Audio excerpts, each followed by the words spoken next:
Chapter 8 The House of Harfang. "Go on, Pole, do your stuff," whispered Scrub. Jill found that her mouth was so dry that she couldn't speak a word. She nodded savagely at Scrub.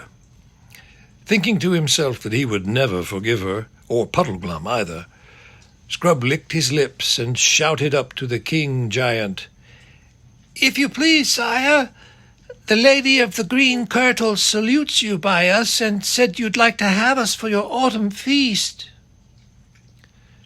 The giant king and queen looked at each other, nodded to each other, and smiled in a way that Jill didn't exactly like. She liked the king better than the queen. He had a fine curled beard and a straight, eagle-like nose, and was rather good-looking as giants go. The queen was dreadfully fat, and had a double chin and a fat, powdered face, which isn't a very nice thing at the best of times, and of course looks much worse when it is 10 times too big. The king put out his tongue and licked his lips. Anyone might do that, but his tongue was so very large and red and came out so unexpectedly that it gave Jill quite a shock. "Oh, what good children," said the queen. "Perhaps she's the nice one after all," thought Jill. "Yes, indeed," said the king. "Quite excellent children. We welcome you to our court. Give me your hands." He stretched down his great right hand, very clean and with any number of rings on the fingers, but also with terrible pointed nails. He was much too big to shake the hands with children, so, in turn, he held up to him, but he shook the arms. "And what's that?" asked the king, pointing to Puddleglum. "Respectable," said Puddleglum.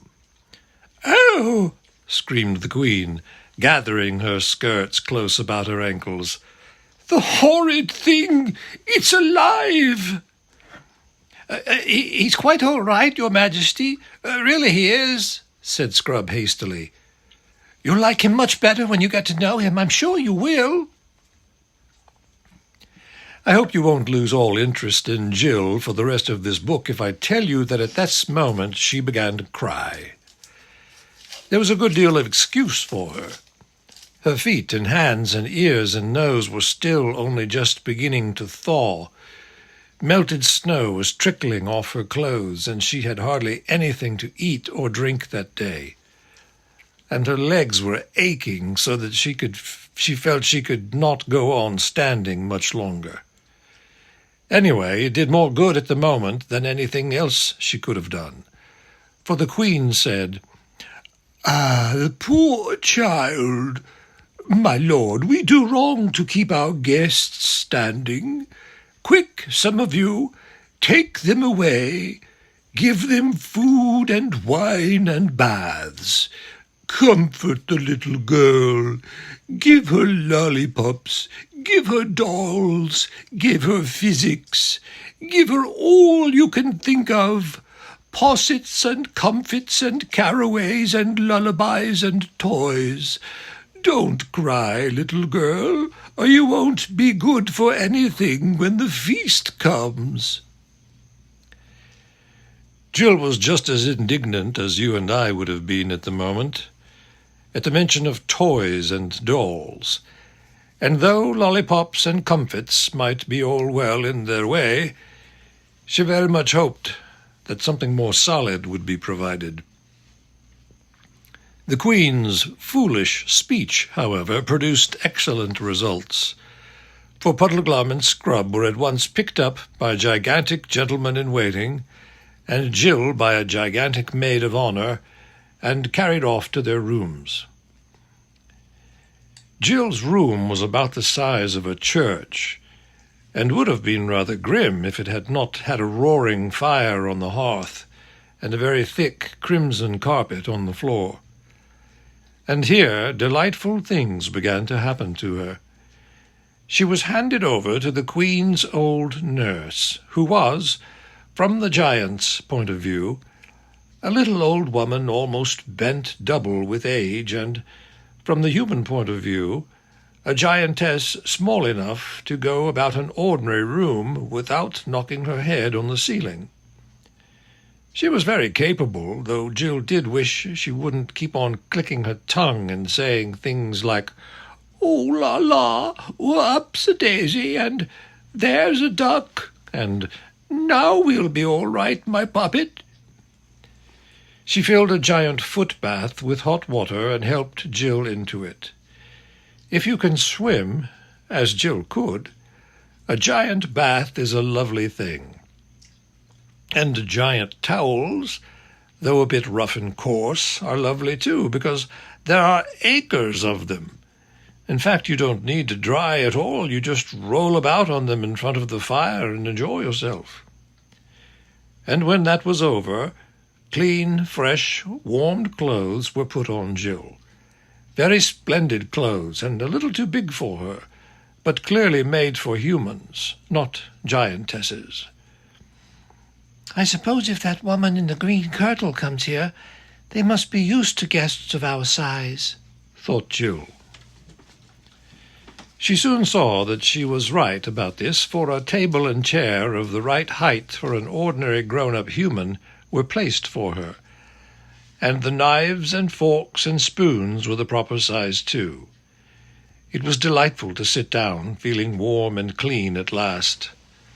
Her feet were still bare, and it was lovely to tread on the giant carpet. She sank in it well over her ankles, and it was just the thing for sore feet.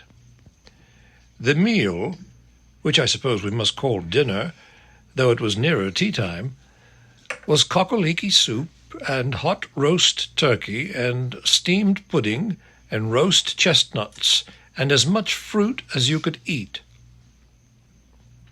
The only annoying thing was that the nurse kept coming in and out, and every time she came in she brought a gigantic toy with her, a huge doll bigger than Jill herself, a wooden horse on wheels about the size of an elephant, a drum that looked like a young gasometer, and a woolly lamb. They were crude, badly made things, painted in very bright colors, and Jill hated the sight of them. She kept on telling the nurse she didn't want them, but the nurse said, "Tut, tut, tut, tut, you'll want them all right when you've had a bit of a rest, I know. Tee-hee-hee. Betty Pie now, a precious puppet." The bed was not a giant bed, but only a big four-poster, like what you might see in an old-fashioned hotel, and very small it looked in that enormous room. She was very glad to tumble into it. "Is it still snowing, nurse?" she asked sleepily. "No, raining now, ducky," said the princess. "Rain'll wash away all the nasty snow. Precious puppet will be able to go out and play tomorrow." And she tucked Jill up and said good night. I know nothing so disagreeable as being kissed by a giantess. Jill thought the same, but was asleep in 5 minutes. The rain fell steadily all that evening and all the night, dashing against the windows of the castle, and Jill never heard it, but slept deeply, past supper-time and past midnight. And then came the deadest hour of the night, and nothing stirred but mice in the house of the giants. At that hour there came to Jill a dream. It seemed to her that she awoke in the same room and saw the fire sunk low and red, and in the firelight the great wooden horse.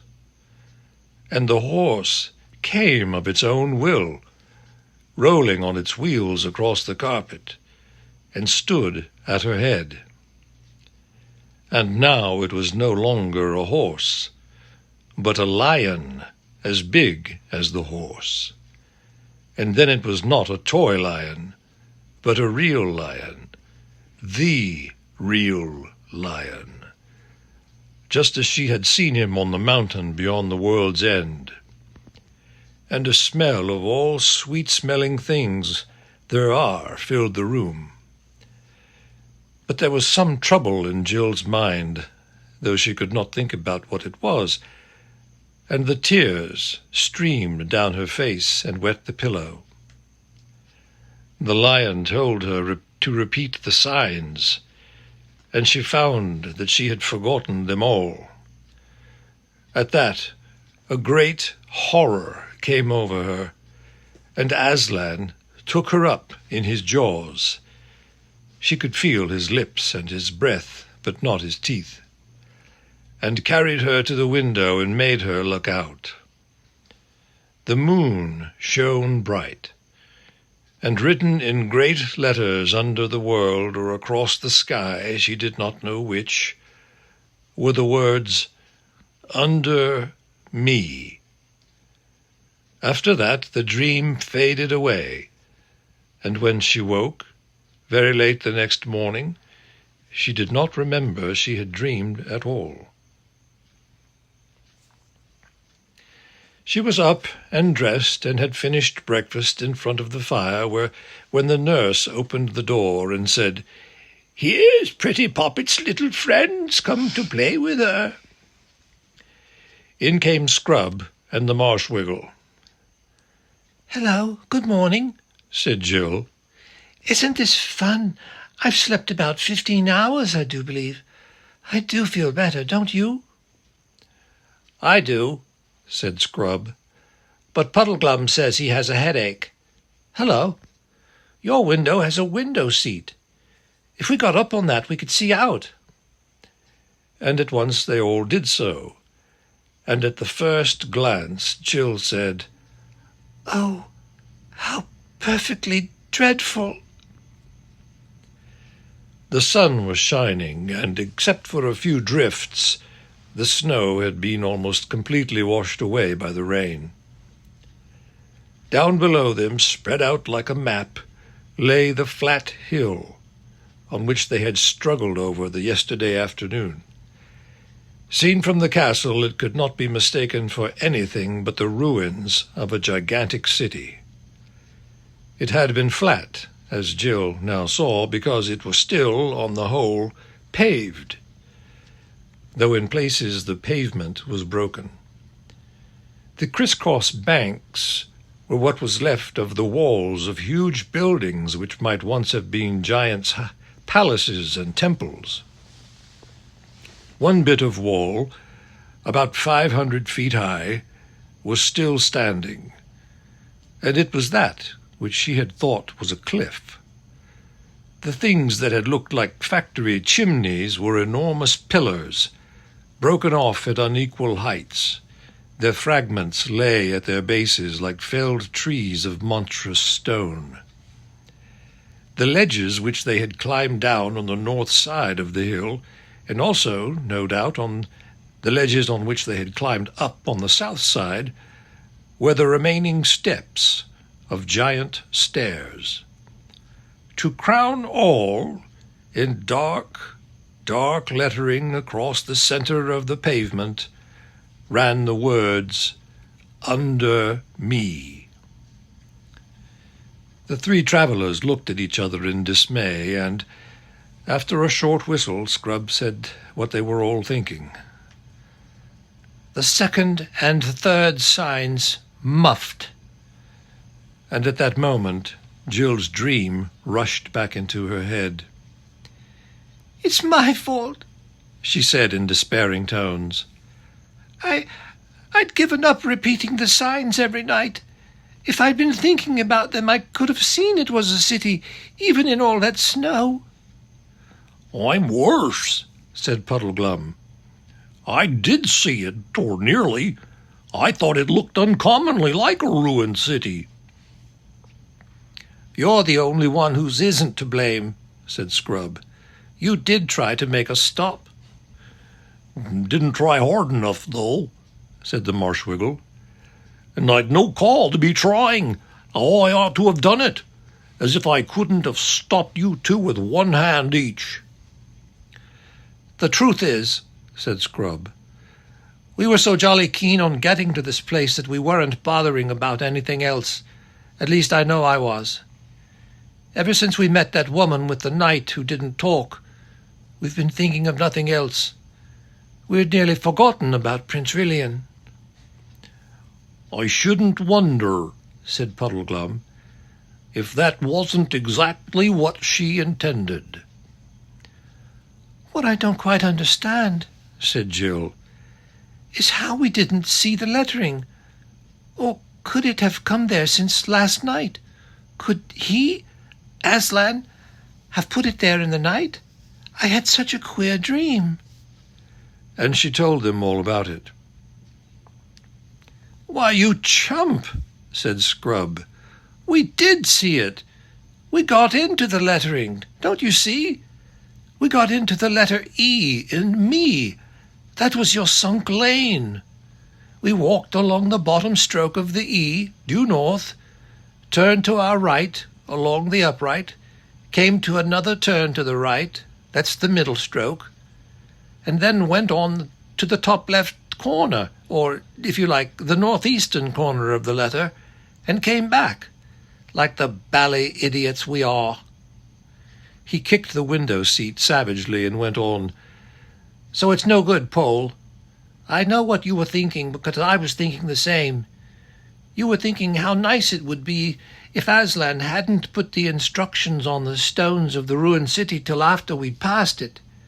And then it would have been his fault, not ours. So likely, isn't it? No.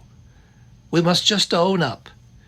We've only 4 signs to go by, and we've muffed the first 3. "You mean I have?" said Jill.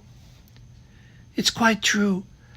I've spoiled everything ever since you brought me here. All the same, I'm frightfully sorry and all that, but all the same, what are the instructions? Under me doesn't seem to make much sense." "Yes, it does, though," said Puddleglum. "It means we've got to look for the prince under that city." "But how can we?" asked Jill. "That's the question," said Puddleglum, rubbing his big frog-like hands together. "How can we now? No doubt if we'd had our minds on our job when we were at the ruinous city, we'd have been shown how, found a little door or a cave or a tunnel, met someone to help us. Might have been, you never know, Aslan himself. We'd have got down under those paving stones somehow or other. Aslan's instructions always work. There are no exceptions. But how to do it now, that's another matter." "Well, we shall just have to go back, I suppose," said Jill. "Easy, isn't it?" said Puddleglum. "We might try opening that door to begin with." And they all looked at the door and saw that none of them could reach the handle, and that almost certainly no one could turn it if they did. "Do you think they won't let us out if we ask?" said Jill. And nobody said, but everyone thought, supposing they don't. It was not a pleasant idea. Puddleglum was dead against any idea of telling the giants their real business and simply asking to be let out. And of course the children couldn't tell without his permission because they had promised. And all 3 felt pretty sure that there would be no chance of escaping from the castle by night. Once they were in their rooms with the doors shut, they would be prisoners till morning. They might, of course, ask to have their doors left open, but that would rouse suspicions. "Our only chance," said Scrub, "is to try to sneak away by daylight. Mightn't there be an hour in the afternoon when most of the giants are asleep? And if we could steal down into the kitchen, mightn't there be a back door open?" "It's hardly what I call a chance," said the Marshwiggle, "but it's all the chance we're likely to get." As a matter of fact, Scrubb's plan was not quite so hopeless as you might think. If you want to get out of a house without being seen, the middle of the afternoon is in some ways a better time to try it than the middle of the night. Doors and windows are more likely to be open, and if you are caught, you can always pretend that you weren't meaning to go far and had no particular plans.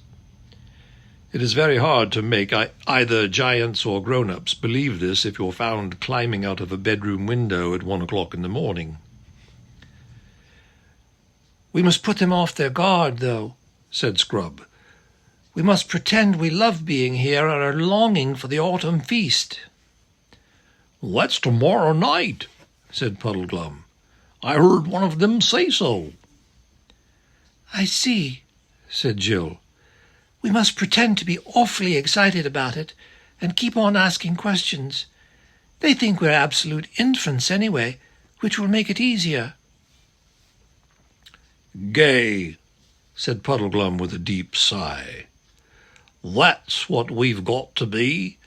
Gay, as if we hadn't a care in the world. Frolicsome. You two youngsters haven't always got very high spirits, I've noticed.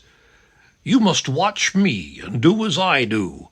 I'll be gay, like this." And he assumed a ghastly grin. "And frolicsome." Here he cut a most mournful caper.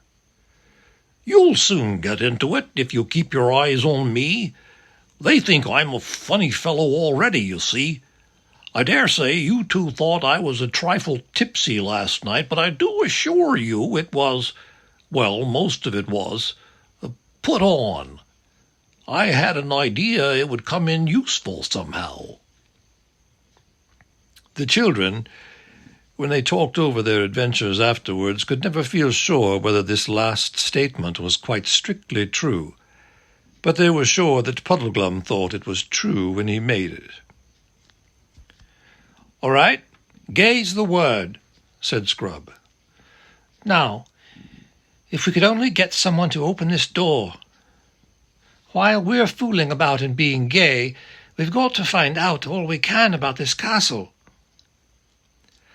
Luckily, at that very moment, the door opened, and the giant nurse bustled in, saying, "Now, my poppets, like to come and see the king and all the court setting out on the hunting? Such a pretty sight." They lost no time in rushing out past her and climbing down the first staircase they came to. The noise of hounds and horns and giant voices guided them, so that in a few minutes they reached the courtyard. The giants were all on foot, for there are no giant horses in that part of the world, and the giants' hunting is done on foot, like beagling in England. The hounds also were of normal size. When Jill saw that there were no horses, she was at first dreadfully disappointed, for she felt sure that the great fat queen would never go after hounds on foot, and it would never do to have her about the house all day. But then she saw the queen in a kind of litter, supported on the shoulders of 6 young giants. The silly old creature was all got up in green and had a horn at her side. 20 or 30 giants, including the king, were assembled, ready for the sport, all talking and laughing, fit to deafen you. And down below, nearer Jill's level, there were wagging tails and barking and loose, slobbery mouths and noses of dogs thrust into your hand. Puddleglum was just beginning to strike what he thought a gay and gamesome attitude, which might have spoiled everything if it had been noticed, when Jill put on her most attractively childish smile, rushed across to the Queen's litter and shouted up to the Queen, "Oh, please, you're not going away, are you? You will come back?" "Yes, my dear," said the Queen. "I'll be back tonight." "Oh, good! How lovely!" said Jill. "And we may come to the feast tomorrow, mayn't we? We're so longing for tomorrow night, and we do love being here. And while you're out, we may run over the whole castle and see everything, mayn't we? Do say yes." The Queen did say yes, but the laughter of all the courtiers nearly drowned her voice.